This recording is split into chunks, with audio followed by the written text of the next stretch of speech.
I've got Carina Diamond, the CEO of GFP Private Wealth. Good afternoon. How are you? I'm doing great, Johnny. How are you? Doing great. I'm excited that we get to chat because you have had such an influence on the industry and in building up the next gen and the new talent. We've done some work together, so I know you well. So I know you have great thoughts on this.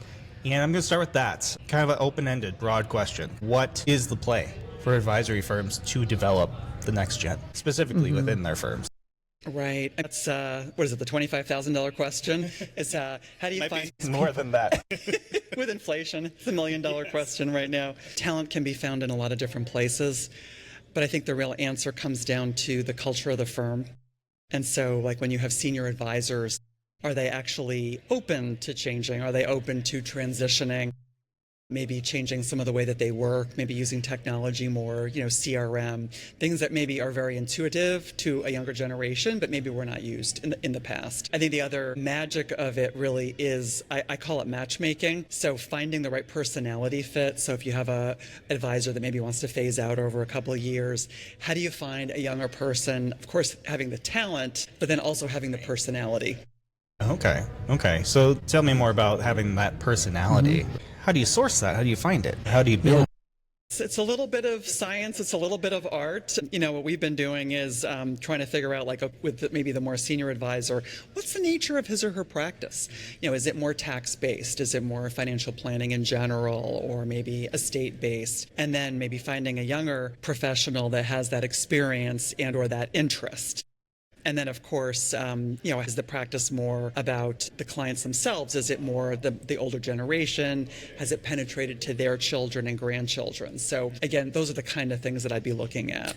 What do you find is, I'm trying to think of the right way to say this, like an appropriate handoff period when transitioning from an established advisor to that next advisor? Because I've worked with firms who have been all over the map, right? Like I've worked with firms and they have had, here's our 10-year transition plan from founding advisor to the next advisor. And then there's firms who it's like, here we go, this is 1 year, I'm out, get up to speed. Is there a right time frame or a best time frame as you plan that out? So it's kind of like saving money. It's never too early or too late. So I think earlier the better. So when I was an advisor, I always had a number 2 and a number 3.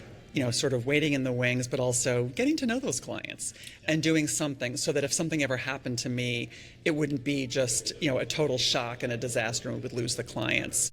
So I think it is situational, but I think like the way we do it at GFP Private Wealth, I think is really good because we always have a primary advisor and a number 2 advisor so that there's always 2 pretty experienced people that do know the client. And then we maybe have a few that are more younger that are still learning and training, but there's a team or a pod, if you will, that is dedicated to each client. So timing wise, it's just ongoing. And even if you're a 35-year-old, you will also have that backup person.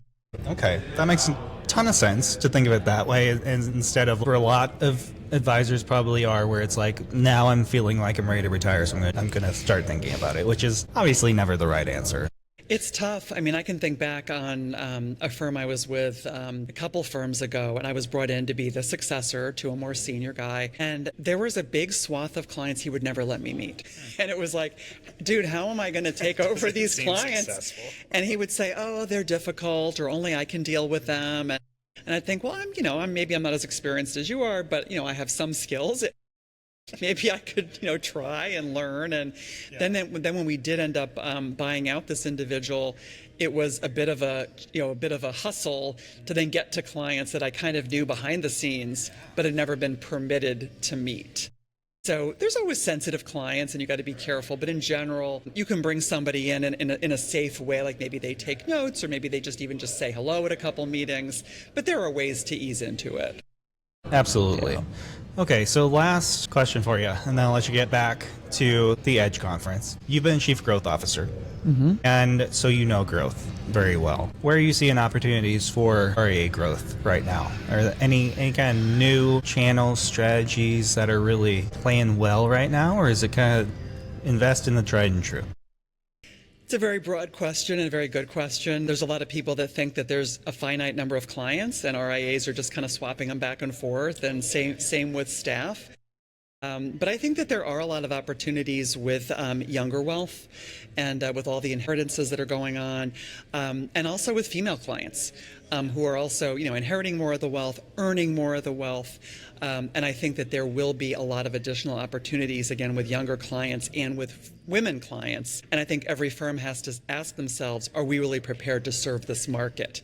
Do we have the EQ? Do we have all those skills? Because it is a different client than the traditional client where the man in the family is really dominant and really the only voice. And that's fast changing. That's not the future of the industry. I was doing some reading about the great wealth transfer, as we all love to talk about, but something like 30, 40 trillion of that going to be in households led by women, to your point.